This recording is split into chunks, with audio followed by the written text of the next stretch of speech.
Trevor Riggen, President of Humanitarian Services here.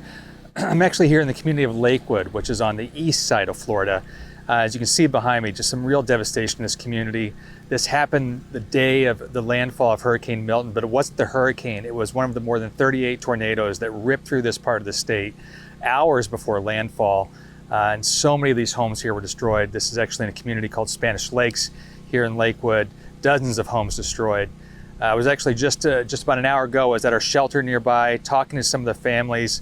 One of the couples who just lived a few blocks from here were actually sitting in their living room in their lazy boys when the storm hit, and the entire wall in front of them just disintegrated. And they are so lucky to be safe, and they're in our care now in the shelter, just like thousands of others who are still in Red Cross shelters all across the state of Florida, not just from the tornadoes, not just from the wind of the hurricanes on the West Coast, but also the rainfall and the flooding.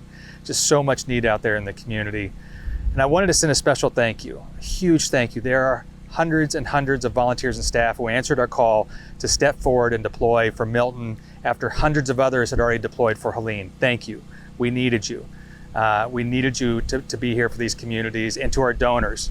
We needed every single donor that came forward and has donated so far, and we even need more to make sure these communities are cared for, to make sure they get not only the urgent help today, but the recovery help tomorrow.